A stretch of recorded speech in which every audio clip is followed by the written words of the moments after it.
Welcome back to another episode of Conversations Amplified. I'm your host, Aditya Shekhar. A couple of months ago, when I was brainstorming and thinking about what I wanted to learn more about, mental health and wellness topped my list. It's something that I'm sure we all had experiences with, some at a more deeper level than others. On today's show, I have someone who chose to make her passion her purpose and is now a mental health professional and an ICF certified coach. She holds a master's degree in clinical psychology and currently heads the Center for Mental Health and Wellness at Azim Premji University, as well as being an independent consultant to various large corporates. It's a pleasure to have Mrs. Lakshmi Acharya on the show today. Thank you for your time, Mrs. Acharya, and great to talk to you. Thank you, Aditya. It's a pleasure. And thank you for choosing mental health as a topic for your podcast. It's a critical topic, and I'm very happy to be here. Thank you. Absolutely. Mr. Acharya, I'd love to know more about your journey and where it all started. I know you're very passionate about mental health, but how did it start for you right from your younger days to, the person that you've become in the field of mental health today? I believe that my passion for mental health the seed must have been sown very early in my life because my maternal aunt, my mother's older sister, was a psychiatrist, and she was the first lady superintendent of NIMHANS. Those days it was called Mental Hospital, and she lived in the quarters there, and we used to go there very often. And I remember that she used to take me on her rounds, especially in the evenings. And where I used to see people of various levels of mental illness, including people who were, in the single cell screaming, shouting, and all that. So that always intrigued me, and that always I was curious to understand for a young child, what makes a person behave like that. So I guess the seed was sown then. It did two things. One is that I got curious about it. The other thing is also that the fear of people with mental illness behaving differently from people who are not struggling with mental illness was the fear went away. So I was not afraid from a very young age of people who behave differently. So I think that's where it started. Then in my undergrad, I had taken psychology, sociology, and English literature. Though I was supposed to, my dad wanted me to become a doctor. So I had gotten into a PCMB in NMKRV, the Women's College. But unfortunately, on July 9th of that year, just before the admissions began, and the college was supposed to start, I lost my dad. So that changed the course of my life completely, and the trauma was so strong that my mother and I did not think about college or anything. And it became October by the time we got out of that grief. And by then, all admissions were over, and I'd lost my seat in an MKRV. So then, one college which was friendly and was understanding, empathetic, compassionate towards my situation, said they would be willing to take me, but was willing to take me only for arts because the science and commerce, all of them were closed. So that's how I got into the arts stream. And then in undergrad, I did my, psychology was one of the subjects. And then I knew I had to do my master's, that I was very sure of. So I had gotten into English literature, master's in English literature. Then, when I went to tell bye to my head of the department, Dr. Arifunisa, she said, "Why did you choose English? You should be doing abnormal psychology or clinical psychology. I think that is your calling." And so it got me thinking, because she is not the kind of person who would say that very lightly.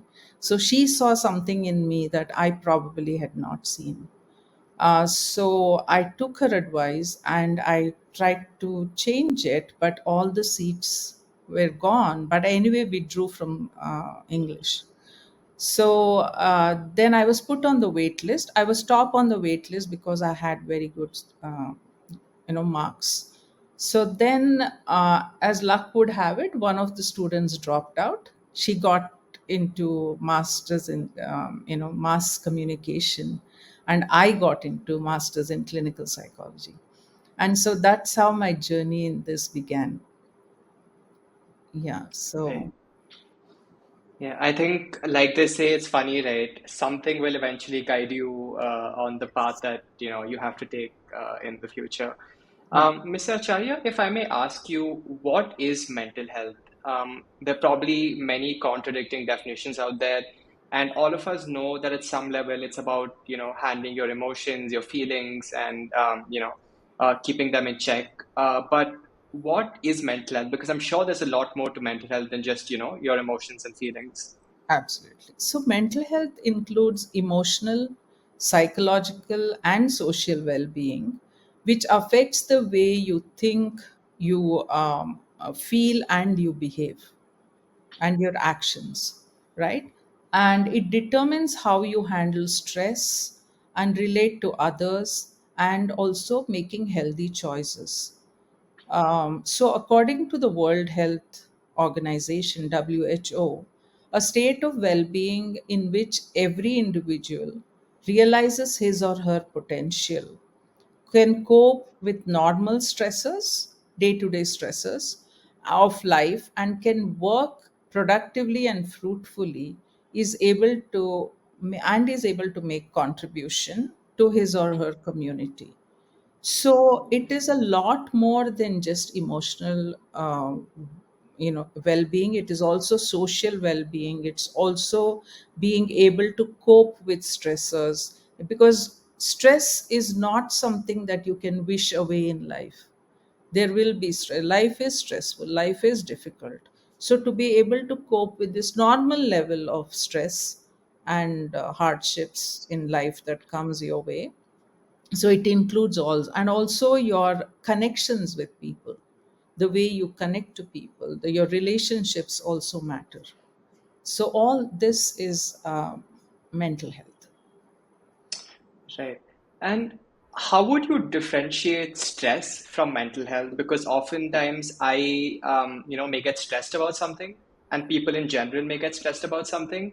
But how do you know that, it's something related to your mental health? Because it may just be something that happens on that particular day, but it's not something that's going to, carry on and cause a problem on a different day. So how do you know it's mental health and not just, a stressful situation? Yeah, so that's what I meant by saying that you can't avoid day-to-day stressors. So because it is an acute thing. Something happens, some incident happens, and you're stressed about it or worried about it, and then when that goes away, it goes away. The stress also goes away.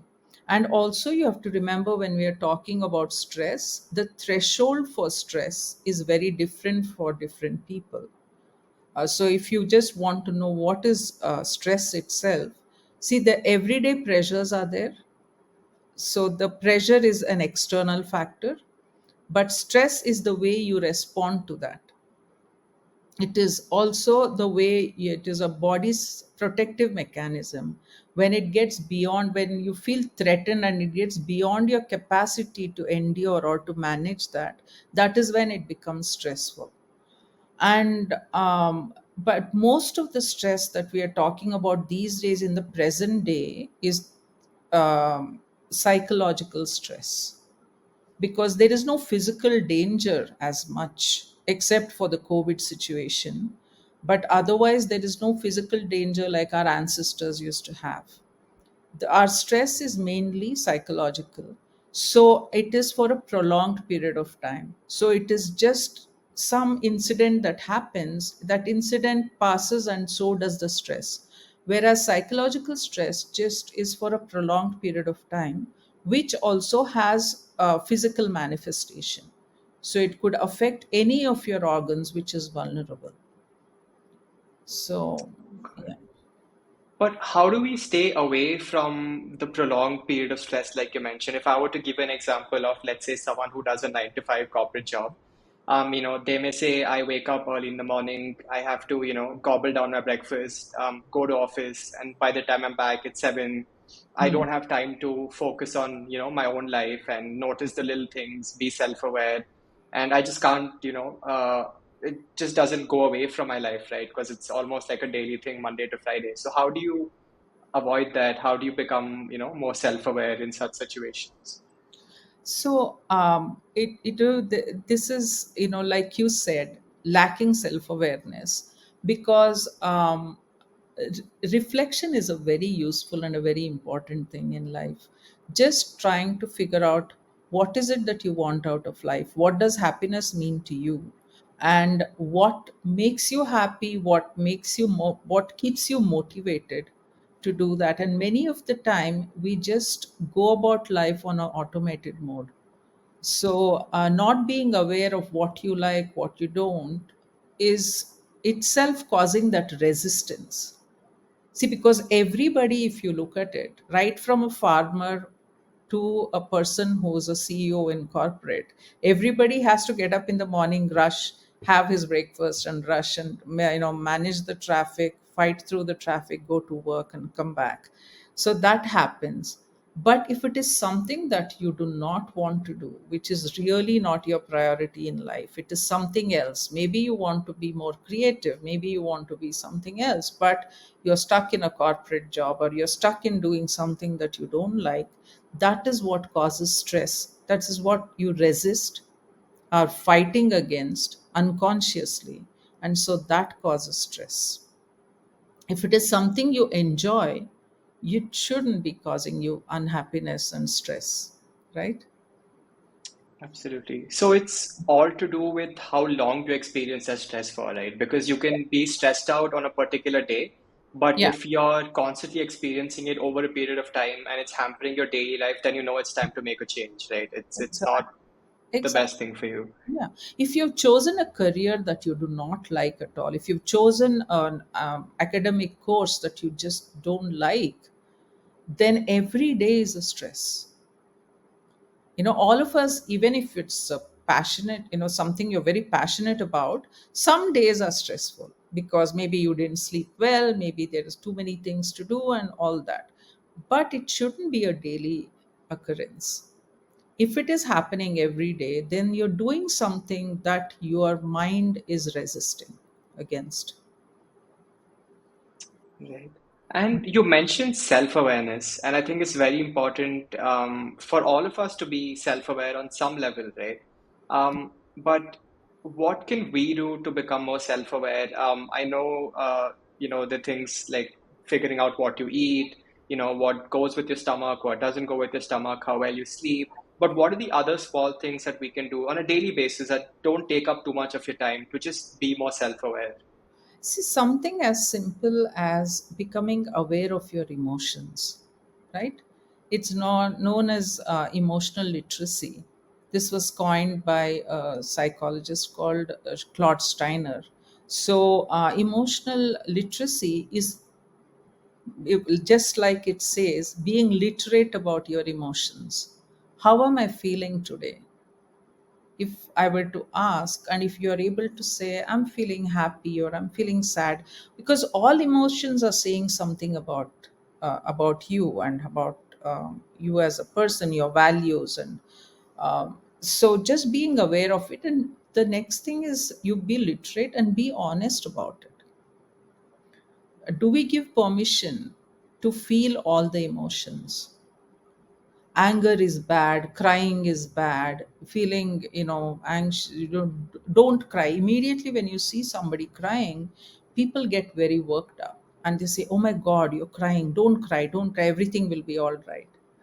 So it's okay to cry, it's okay to be angry.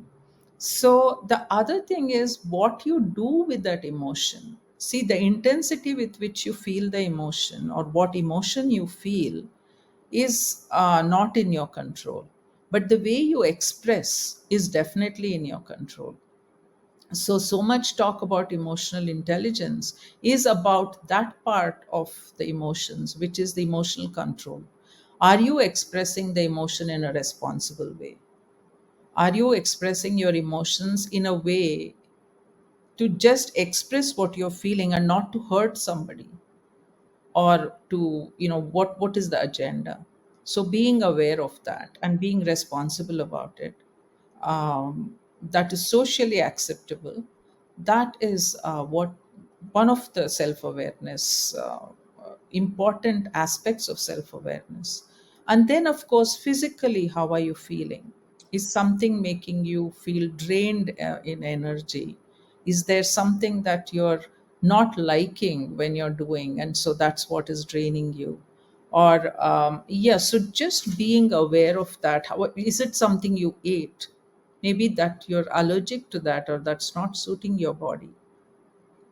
Because we have to realize that all of us are individuals. Just because, even if you're in the same family, just because the other family members are okay with it and feel comfortable with something, you may not feel, and that is okay. So being aware of it and saying that this is not suiting me, it's okay.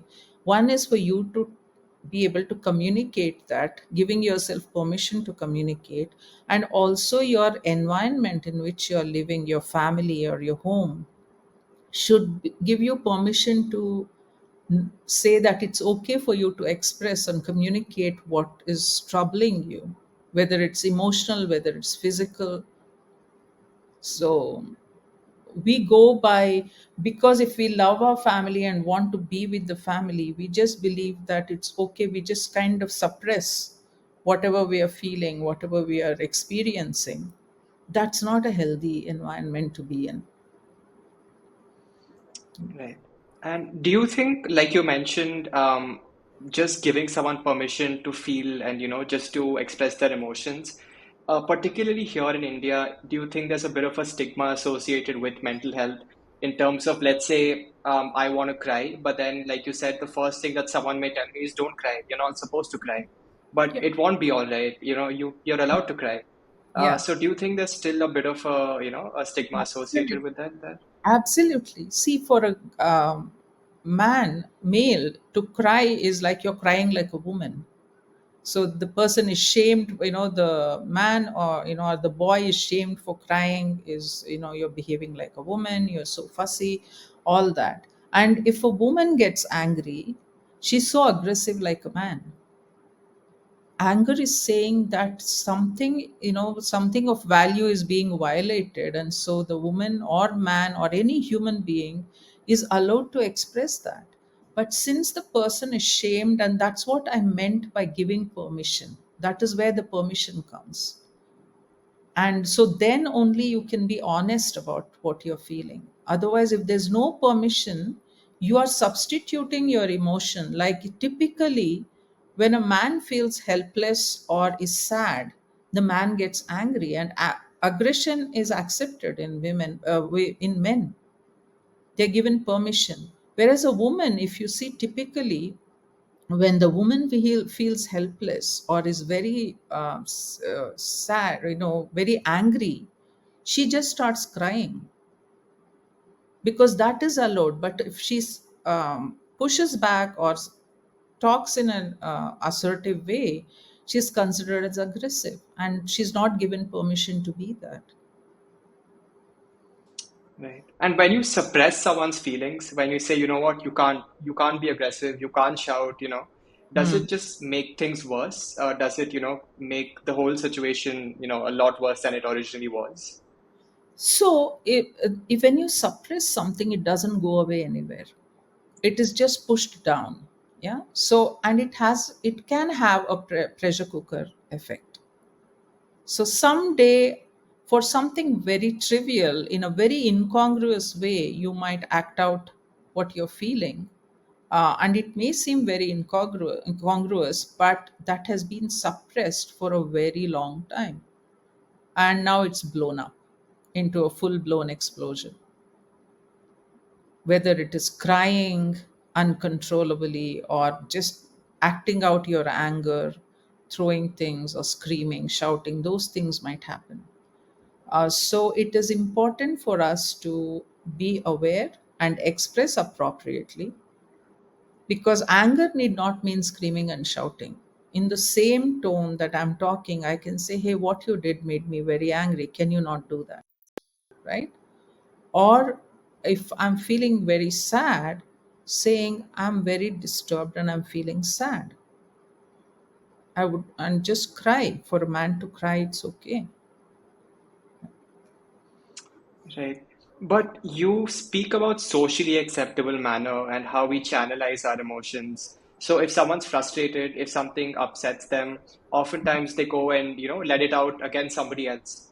Yeah. They scream at someone else. They say, I've been bothered by this. I'm taking out my frustration on you. Yeah. But what is it just about sitting, reflecting, spending time with yourself and then, channelizing your emotions in a better manner? Or how do you work it out when, there's a situation like that? Usually, the way we react or the way we express some of these strong emotions is what is normalized in our immediate environment. So, if you've seen your parents or your, somebody in the family expressing anger by screaming, shouting, throwing things, banging the door, that is normalized. Or sometimes even domestic violence, for that matter. Something didn't work, you didn't do what I wanted you to do, you didn't cook the food that I wanted, so I'm going to throw the plate, I'll slap you. And that is okay, because my father did it, my grandfather did it, my uncles are doing it, so it's okay for me to do that. So similarly, if a woman is being kind of expressing her sadness by banging her chest and crying out loud and wailing, and so that is normalized. For a child growing up in a house like that, crying, expressing sadness would be wailing and banging your chest and banging your head and crying. So it is coming from somewhere. So only if you reflect and say, hey, this doesn't seem to be right, because not everybody is doing it. Yeah.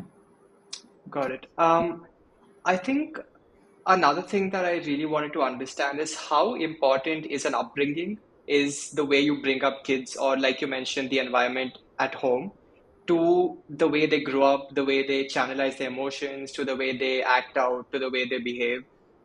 Because it's not all about them, it's also about how they were brought up, right? So, how important is that upbringing of a kid?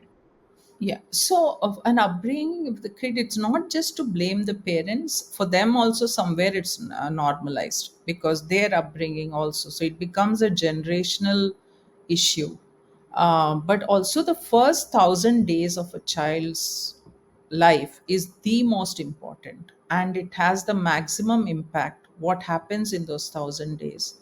Because they are like sponges absorbing everything, so that kind of becomes hardwired in who they become, and also their experiences later in life, experiences in schools, because after that most of the time they spend is in school. So in school, sorry to say, but most children are pretty nasty. So there is bullying, there is shaming, there is body shaming, there is person shaming, all that happens. And also, labels are given. Nowadays it's reduced, but in schools, even teachers, inadvertently, they may not realize it, but those labels that they give, you're lazy, you're dumb, you'll never get it, those kind of labels has a huge impact throughout their life, about throughout their life, about their confidence. Self confidence comes down, their self esteem comes down. And take the example of maths, because most people are shamed in a math class, because they are not, as if math is the only thing that matters and science is the only thing that matters. And because of that, you're labeled as dumb because you're not getting it. It's a different matter that the teacher may not be good enough, because people who have had good math teachers love maths, and children who have had not very engaging math teachers hate maths. So it all depends on those things also, which contributes to how you feel about yourself and overall mental health. Right. And as someone, let's say, for example, inadvertently you get labeled as something, someone says something to you in school. And like when we're kids, we tend to carry that with us for a longer period of time, right? That he said this about me, she said that about me. Yeah. What can be done to overcome that? Is it just having the self-belief that, that you're doing well for yourself, that you're better than that, or what can you do to actually overcome those labels that were given to you at a very young age? So, that's what I meant by the ability to reflect. All of us have the ability to reflect. We don't spend time enough introspecting and reflecting about ourselves. Or when you're feeling uncomfortable and you're getting stuck in some area, like seeking some help, and through counseling, through therapy, you can bring out all these trauma or bad experiences that you've gone through. But the first step would be to be self aware enough to reflect and say, hey, this is not working for me. So let me go to an expert and get some help. Talk to somebody about it. They may be able to find what is going on, right? So that's very important. Got it. And when you speak about experts, you have psychiatrists, you have psychologists, you have mental health professionals like yourself, you have counselors, and often we get confused about who to go to, what specialty each one brings to the table, and we may end up just not doing anything about it. So who are these individuals, and how can they help you under what particular situations? So, just to have a conversation and it is something mild, you can go to a counselor. A counselor is somebody who has expertise in applied psychology, who can apply counseling skills and help you by talking therapy and for milder kind of mental health concerns.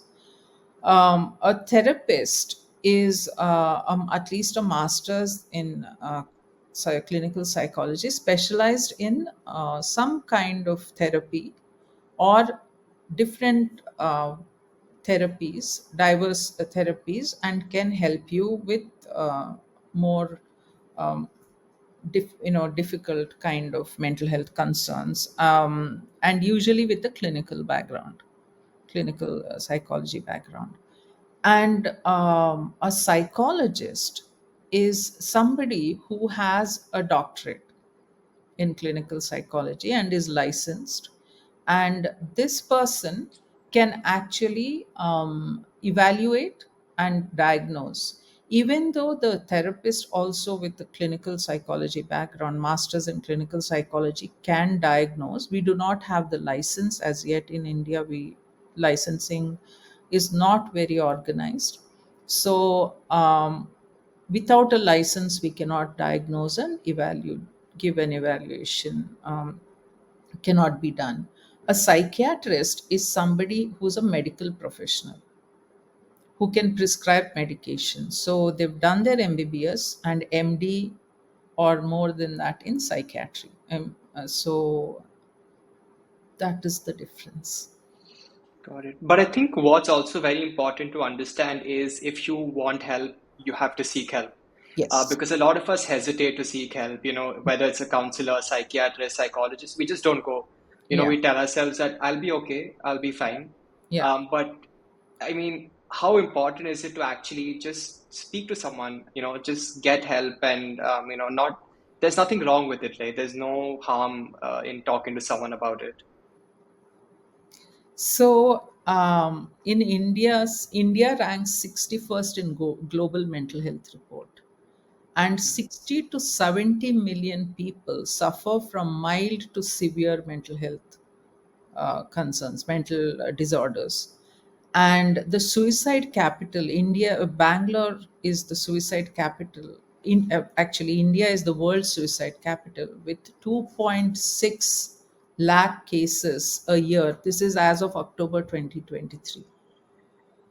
So, and also our happiness index, world happiness index, India is 126th. It ranks 126th in the world out of 143 nations. And we still are shying away from seeking mental health support. So, what does that say about a country, the stigma about mental health? It's time, at least now after the pandemic, things have improved. People are more open to seeking that, but that is only in the big cities. And also these numbers, like as of 2022, I think 12% of the population in India suffer from some form of mental health disorder. So what, that means that many of them need help, but they are not willing to, and these are recorded, cases which we are aware of. We don't even know how many of them are just floating freely without being aware of the mental illness they are suffering from.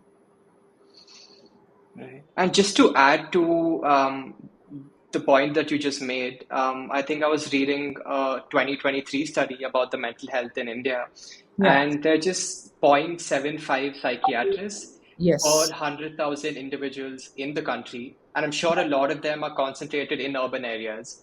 And the Yes. minimum requirement, I think, is three per Three. 100,000. So, I mean, that's honestly a shocking lack of, Yeah. professional help in the country. Yes. Is there a particular reason that you would attribute to this, or in your experience, why is it so less? See, the world average is 6.6 psychiatrists, but ours is 0.75 psychiatrists for a population size of 1 lakh people. So that shows the huge gap. See the numbers I gave you before, 2.6 lakhs people, cases of that is recorded mental health cases in our country. And having 0.75 psychiatrists, zero point 0.7 psychologists, and other mental health professionals shows the huge gap that we are having. But it is also, one is people not taking mental health very seriously. And till recently, honestly, I have struggled a lot for a very long time, because people don't want to come to you, so your work also becomes that much more difficult nowadays. After, especially after the pandemic, people are becoming more interested in studying psychology. Even coaching is uh, hanging on to the bandwagon and becoming, more and more psychological approaches they are using. And even now corporate people want to give up corporate jobs and join to become a counselor or a psychologist, so everybody wants to jump onto the bandwagon. But before that it wasn't so. But the problem with this is that people are getting certified in some form of therapy and calling themselves mental health professionals. I mean, it's better than not having anybody. So you will get some kind of a relief. So if you have a conversation, you can become aware. But if there is anything more serious than just maybe simple anxiety, or stressed about something, or anxious about something, or just sad about something, having a conversation is very different. But if it is a little deeper than that, then they don't know what to do. So many of them do more harm than help people. So this is where the challenge lies. Right. And I think it's also very important to understand that mental health is serious business, right? You can have conversations with someone, you can call yourself a mental health professional and talk to them, Mm. but it's a very sensitive topic, right? You give one wrong advice, you tell them something wrong that they may interpret in a different manner, and it can lead to serious consequences, right? That's not how it should be. Yeah, yeah, many of them just give some, also these labels are used very loosely. saying that you have bipolar disorder and you have borderline personality. Borderline personality is very serious, and bipolar is very, it's a psychotic condition. And you cannot just say somebody who's moody, you can't call them you're so bipolar. So these are also causing problems. And so this is what I mean when you're doing more harm. Because I know of a couple who went for relationship counseling, and they were administered a battery of tests that were actually used to diagnose psychotic disorders. And the person who's a PhD, so who's a psychologist, who's a doctorate, uh, told them that your relationship can never be repaired, it's not possible. But then they came to me, and over time, about a year or so it took, because they did have some concerns, and there were some, they were not aware that they were doing what they were doing. So now they're happily still married and leading a happy life. So this is the danger, like, one is getting into a profession you're not passionate about, and not looking at the holistic picture of what's going on, and just focusing on one thing and deciding just based on the test, deciding that this is not going to work, not even meant for relationships. So this is from a qualified person who's a doctorate. So you can imagine what could be happening to the quacks who claim themselves to be mental health professionals. Right. And before even going to mental health professionals, I think the first, if I can say, line of defense, or the first people that they would approach are friends, family, colleagues, because they Yeah. trust you. There's a certain relationship up there. Hmm. So what can we do as friends, as family, as colleagues? Is it more about acknowledging the problem? Is it saying that, I understand that what's happened is not right and I sympathize with you? Or how do we help, and what can we do to actually make them feel better and give them immediate relief as such? So the first thing to do is to just listen to the person. Like, even when people say, I understand what you could be going through, is not really empathizing. Being compassionate could be, you can imagine what could be going through, but you can never understand what the person is going through, because you're not that person, you're not in that situation. So just lending a caring ear, compassionate ear to what the person is going through, and validating that must have been very hard or something like that, will at least make the person feel heard and understood. Right, being heard is a big thing. That's why listening is such a huge, something very precious we can give to another person, is just listening to their problems, whatever it may be, without judgment, without any bias.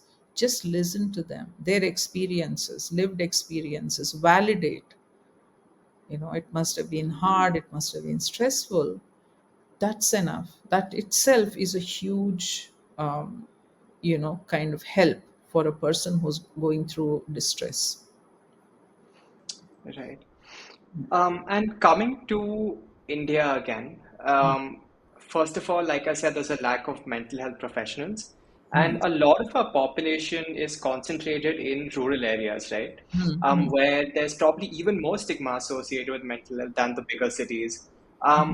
What are we doing, or what can we do to get better mental health access to those areas? Because I mean, at the end of the day, they're humans too. They have feelings as well, and I'm sure they have their own share of problems. So, are we doing anything about it, or what can be done to, make mental health better accessible to them? Some of the things, the Royal Australian and the New Zealand College of Psychiatrists, they did a survey of all the systems for optimal mental health, and one of the things is exactly what you said, is about equitable access. And last year's mental health awareness theme was also on equitable access to mental health. Because if you look at our society, uh, coming to India. So we have so many access to any form of help. Forget mental health, even physical health is so difficult, because first it starts with the numbers. We don't have enough professionals to give support the population we have. And then there is also the aspect of caste, of also socioeconomic background, of also the location where you are, your address where you come from may not have mental health facilities. So all these things, and also the cost, because lower socioeconomic background, it is expensive to seek help. So there's no of insurance and other things for the people who are, especially the disorganized sector. uh, they do not have any insurance, nothing that could support them financially to seek help.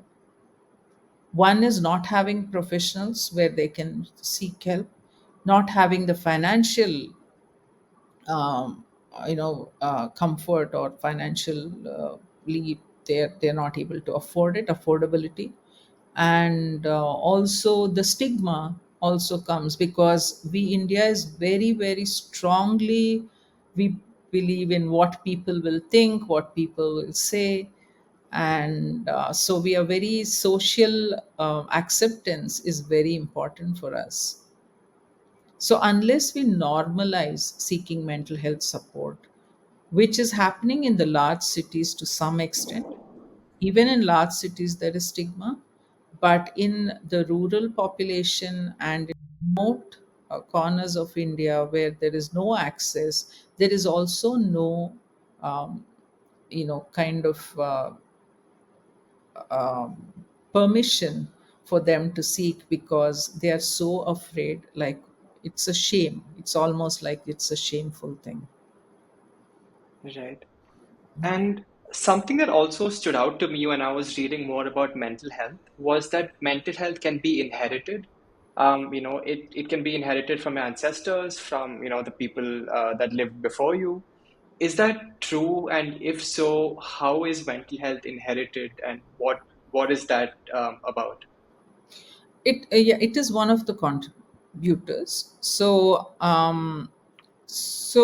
if you have a genetic vulnerability or genetic predisposition, just like diabetes or some of the other heart conditions and all, that is genetically, makes some people genetically vulnerable, because their ancestors or their parents or grandparents, they had similar kind of health issues.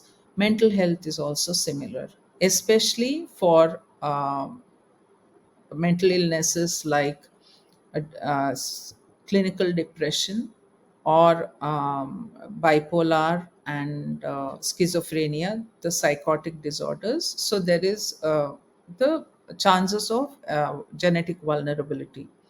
We always look for it once the diagnosis happens, and usually we can trace it back to some family member who was struggling with that. Having said that, it's just like other lifestyle, for other health conditions like diabetes or heart diseases, or cancer. Lifestyle can help in preventing them from getting the disease.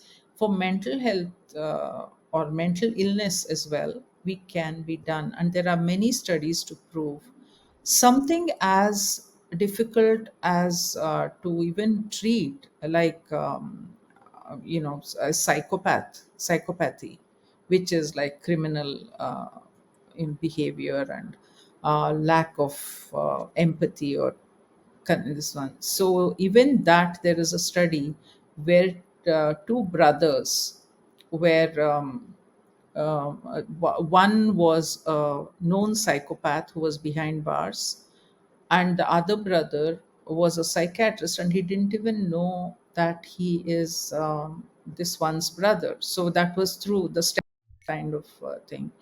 So then once when he did the brain scan of that person, and he also, just because he was doing the experiment, he had scanned his brain also, And then when he was checking, and he traced the person who was in jail, his CT scan to his, realized that they are actually brothers. He's the psychiatrist who was doing the study was his brother. So just because he got a better environment to grow, and this also answers your nature versus nurture thing. So the environment in which he grew kind of challenged the nature, which is the genetic vulnerability. And he was able to actually study psychopaths instead of becoming a psychopath, study and help psychopaths. And that is a very extreme mental illness, kind of a mental illness, which is very difficult to treat. Even that, a challenging mental illness like that, he was able to overcome just with the way, his environment and upbringing. Right. And it's also a lot to do with perception, right? Two people can perceive the same incident in a different manner. Someone may push it aside, but the Yeah. other one may internalize it and say that, you know what, I can't deal with it anymore, right? So, Yes. Yes. Absolutely. Yeah. got it. And Mr. Acharya, to end the conversation, if I were to ask you a couple of pointers, one, two, or 3 points that just sitting at home, we can feel better about ourselves, we can be more mentally self-aware, we can take care of our mental health. What would your advice be to anyone listening to this? So one is to be self-aware and to also reflect, what makes me happy, what is making me unhappy, and what do I want out of life. And also having a purpose in life, because like we used to, in our younger days in school, they used to always say an idle man's mind is a devil's workshop. So having a purpose, working towards a purpose, is very important. And also having a sense of agency, you know autonomy or agency is also something that will help you, because otherwise you feel stuck, you feel helpless. Because so saying that it is my life, I have the agency to do what I want, whatever makes me happy. And that is very important, to feel good about yourself, and mentally and physically good about yourself. Yeah, and seeking help is not something to be ashamed of. It's okay, like today I may be a mental health professional, but there would be times, and I do have a therapist. Because when we listen to so many stories, so many when we're helping other people, we need to be self-aware of how it is making us feel, in order to be present and compassionate towards another person's distress. So I have somebody who I seek help from. But having said that, also I might get distressed myself and struggle with depression or anxiety sometimes. You never know, it doesn't discriminate. So just like a doctor can get diseases, even though they know and they give advice to other people, just like that mental health professional can themselves struggle with mental health issues. And I think that's a very powerful message because if someone as experienced as you has a Yeah. therapist, then why do we hesitate to, Yeah. seek help? It's Yeah. something that should be normalized, and I hope in the future that it does get normalized. And Yes. I think Don't we've you go for a annual physical checkup. You go for an annual medical checkup, right? Similarly, you go to a therapist or go to a counselor, and just have a conversation. Just say what's going on, what is stressing you, and that's it. It's as simple as that. Absolutely. I think, Ms. Acharya, we've all learned a lot from this conversation. I myself have learned so much more about mental health than, when I came into the conversation. And like you said, it's something that's very relevant to all of us today. And I think, and I hope that, this talk is going to help a lot of people out there just in terms of encouraging them to seek help, to be more self-aware and do our little part in bringing more awareness about mental health. So thank you for your time. Really appreciate it, and it was great talking to you. Sure. It was lovely talking to you too. But I have one thing to say: mental health is everybody's business. So, people around other people also encourage them to seek help, and also lend a compassionate ear. If somebody is sharing something, don't shame them. And it's okay to be disturbed sometimes. It happens to all of us. We are all humans, we are all emotional beings. Things upset us, things stress us. It's okay. Right. Yeah. Absolutely. Thank you so much for your time, Ms. Acharya, Thank and it was great talking to you. you. Thank you. It was lovely Thank you. talking to you too. Thank you. Bye.